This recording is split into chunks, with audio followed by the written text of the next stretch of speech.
الحمد لله رب العالمين والصلاة والسلام على نبينا Muhammad وعلى آله وصحبه أجمعين أما بعد zor günahlarının türlerinin 10. türün bugün alıp getirbiz. Şu zor günahların 10. türüne bizninkire Ramazan ayında sebepsiz, özürsüz diyeginde ağız aşu, yani aşağı eşu. Biz bilemiz Müslüman kişisinde Ramazan ayında quyosh chiqqancha qadar sahar tamomlaydi, asha bitirga tiyish indi. Ham endi shu ashav ishidan quyosh botib, oqshom namozini kirganchalik ashav ishidan tiyilirga tiyish indi. Chunki bu har bir musulmonga endi farz amal bo'lib turadi. Alloh subhanahu va taolo Qur'onda aytadi: "Ya ayyuhallazina amanu kutiba alaykumus siyamu kama kutiba alallazina min qablikum la'allakum tattaqun." Ey iymon keltiruvchilar, sizga qadar bo'lgan qavmlarga farz bo'lgan kibik sizga da roza tutuv farz bo'ldi. Ya'ni Payg'ambar sollallohu alayhi vasallamning qavmina haqlik kelgan payg'ambarlarga da shu roza tutuv ibadati farz bo'lgan. Ammo lekin endi bizniki kibik tugul, ikkinchi turli bo'lgan, ammo lekin u qavmlarga da shu ibodat endi farz bo'lgan edi. Ham bizga da endi Alloh taolo Payg'ambarimiz sollallohu alayhi vasallam o'sha endi erishtirdi shu buyuk ibodatni endi ham bizga, bizning ummatga endi farz qildi. Ham shulay Payg'ambar sollallohu alayhi vasallam aytdi, Buxoriy ham Muslim jildida keltirgan sahih hadisida endi bunyal islamu ala xams dedi. Islom dini shu 5 negizdan turadi dedi. Ham birinchisi narsada shahadatun la ilaha illalloh va anna Muhammad rasululloh. Allohdan boshqa ibodatga loyiqli ilahiy zot yo'q, ham Muhammad uning elchisi deb shahodat berdi deydi. Ham iqomus sola, namoz o'qi deydi. Ham itaz zakat berdi deydi. Va som Ramazon, ham Ramazon oyida endi narsa roza tutuv. Va hajjul bayt deydi. Ham haj qilib deydi. Ka'batulloh endi Makka shahrini. Hamma shu islom dinida endi farz bo'lgan amallarni endi olimlar aytdi, kim qoldirar ekan, mumkinchiligi bo'lib endi ishlay oladigan holda bo'lib, u zo'r gunohli bo'ladi. Ne ishim dedi? Birinchidan shu oyat, shu ibodatni farzligi turida kim farzni ishlamay, u endi zo'r gunohga tushadi. Ham endi shu hadis bizning islom dini o'zim endi musulmonga sanagan kishi endi shu tiraklarin, shu negizlarin o'targa tegish edi. Ham endi kim sababsiz qoldirar ekan, u vaqtda bu kishi endi shu zo'r gunoh qilgan bo'lar endi. Ham shu ro'zani endi ruxsat etgan vaqti bor, qayshanani tuturga yaramay, tutmasga ruxsat etiladi. Bu kishi g'uzurli kishi deb ataladi. Agarda kishi safarga chiqsa, masalan, anga ruxsat etiladi, Ramazon oyida endi roza tutmasga, bu kishi endi gunohli bo'lmay, zo'r gunohli da bo'lmay, kishi gunohli da bo'lmay, chunki Alloh taolo buni ruxsat etadi. Agarda og'rib ketsa, agarda kishi endi shirli boshladi ekan, uni davolanirga kerak, uni ukollar olirga kerak, dorilar ishirga, o'lanlar ishirga kerak. Shu vaqtda shulay bu g'uzurli sanaladi. Ham mana shu safarda da bo'lmasa, og'rituda bo'lmasa, sog' salomat bo'lar ekan, bu endi Ramazon oyida roza tuturga tegish. Agarda shunday sababsiz yalqovlik bilan anda yoki anda ishim qoladi deb, shunday chunki ish g'uzur tugul bir qachonda endi.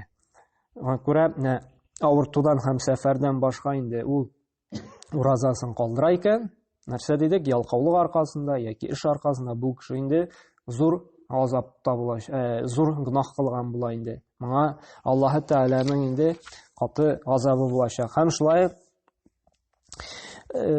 Payg'ambar sollallohu alayhi vasallam aytdi, Musnad Imom Ahmad jildida keltirgan sahih hadisda endi Raghiba anfu imra'in adraka shahr Ramazon falam yughfar lahu di.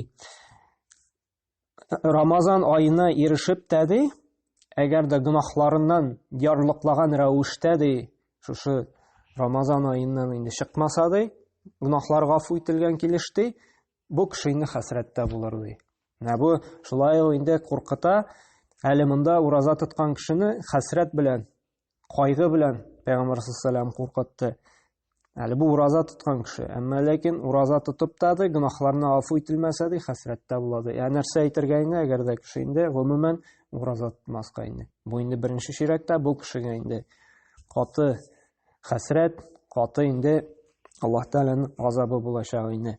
Һәм галимнәр менә шушы инде хадисларны җыеп, шушы уразаны сәбәпсез калдыручыларны инде зур гөнаһлар кылучылардан санап, шушы дәлилләрне инде кулланып, алар шушындый хөкем кылдылар инде. Һәм инде менә бу безнең инде шушы 10-нчы дәрәҗәдә тора инде гөнаһларның зурлыгы ягыннан инде. Һәм без беләбез икән, әгәр дә кеше ураза тота ала икән, ул сау-сәламәт икән инде, біз аларга инде матур гына инде йомшаклык белән аңлатырга, җиткерергә тиешбез инде. Әгәр шушы биргән ризыкларыңның, Аллаһ Тәгалә биргән шушы ниъмәтләргә шөкер итеп, кадерен белер өчен Рамазан аенда ураза тотарга кирәк дип инде. Әгәр дә тотмыйсың икән, син зур гөнаһ кылган буласың, һәм инде шушы хәлең бик куркыныч дип җайлап кына без аңлатырга тиешбез инде. Кем инде белмәгән, шушы ялкаулык белән калдырган икән, мондый кешегә инде тәүбә кылырга кирәк инде. Һәм тәүбә кылгач инде Аллаһ Тәгалә һич шиксез инде мондый кешене инде кичерә. Һәм кайберәүләр инде сорау бирәләр, мәсәлән, инде кеше исламга килә, динне тота башлый, дингә хәтлек аның тотылмаган уразалары калган. Моны нишләтергә диләр инде. Монда галимнәр әйтә, шушы дингә килгәнче гөнаһларыңны Аллаһ Тәгалә кичерә ди, гафу итә ди инде. Моны киредән инде кайтарасы юк ди. Чөнки уйласаң, аны кайтарып бетереп тә булмый. Чөнки мәсәлән, кеше 30 яшьтә дингә килә икән, албит балигатькә ирешүдән шушы намазның инде фарызларын үти башларга тиеш. Анда 30 яшь булсынмы, 40 яшь булсынмы, анда бик күп җыелган була, калган гомерен уразада үткәрергә тиеш була, әгәр дә инде када кыласы булганга. Шуңа күрә галимнәр әйтә, дингә хәтлек булган инде шушы гөнаһларны Аллаһ Тәгалә инде кичерә ди, гафу итә ди инде. Шуңа күрә әгәр дә кешенең инде калган уразалары була икән, бу вакытта инде тәүбәгә килеп, Аллаһ Тәгаләдән инде гафу сорап инде калган гомерендә инде шушы уразаларны инде тотырга тиеш инде. Һәм гозерсез ураза тотудан сакланырга тиеш. Чөнки нәрсә дидек, бу зур гөнаһлар төркеменә керә һәм Аллаһ Тәгаләнең инде каты газабы була. Пәйгамбер саллаллаһу алейһи әйтте, хәсрәттә булачак диде мондый кеше инде. Һәм тагын бер нәрсәне әйтергә кирәк инде. Бу хадис безнең килә Бухари җыентыгында. Пәйгамбер саллаллаһу алейһи әйтте, "Мен лам яда кауля зури вал амалу бихи вал джахлу фала хаҗатан лиллаһи би ан яда ат-таам ва аш-шараб."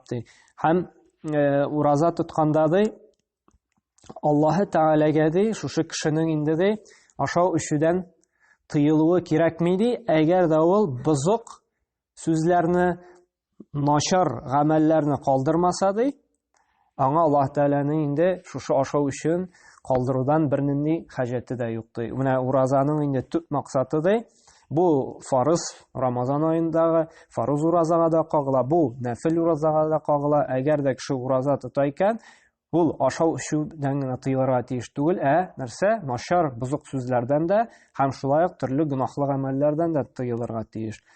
Һәм менә шушы ураза дигән сүз, ул гомумән бөтен тәнебез тыелырга тиеш, ураза торырга тиеш. Ул теле белән гайбәт сөйләүдән дә, кеше тикшерүдән дә, сүгенү сүзләреннән дә, күзе белән дә анда шәрә хатыннарга һәм гомумән ят хатыннарга караудан да тыелырга, ураза торырга тиеш. Колагы да начар сүзләр ишетүдән, гайбәт сүзләре ишетүдән, җыен кирәкмәгән буш сүзләр тыңлаудан да ураза колагы ураза торырга, тыелырга тиеш. Һәм инде Аллаһ Пәйгамбер саллаллаһу әйтте, Аллаһ Тәгалә бернинди хаҗәте дә юк ди, әгәр дә шушы гамәлләрне калдырмый икән ди, ашау эчүдән генә калдырудан аңа берни хаҗәте дә юк ди. Шуңа күрә ураза тотканда инде без иң беренче җиратта гомумән тәнебез белән ураза торырга тиешбез инде. Ашау эчүдән генә тыелырга түгел, гомумән бөтен тән әгъзалары белән бөтен гөнаһлы гамәлләрдән дә тыелырга тиешбез. Күзләребез дә, колакларыбыз да, авызларыбыз да, телләребез дә, кулларыбыз да, аякларыбыз да инде. Шуңа күрә бу ураза тотканда да әле шушы кагыйдәләрне, шушы таләпләрне без үтәргә тиешбез инде. Һәм Аллаһ Субханаһу ва Тәгалә тәүфик хидаят бирсен безгә, Рамазан айларына җиткереп инде шушы уразаларны тотырга һәм якыннарыбызга да, инде туганнарыбызга да тәүфыйк һидаят бирсен, шушы бөек гыйбадәтне үтәргә, калдырмаска һәм инде шушы Аллаһ Тәгалә риза булган гыйбадәтне үтәп, фирдәүс җәннәтләренә кергән насыйп әйләсен. Субханакалла бихамдика, ашһаду ан ла илаһа илля анта, астагфирука ва атубу илейк.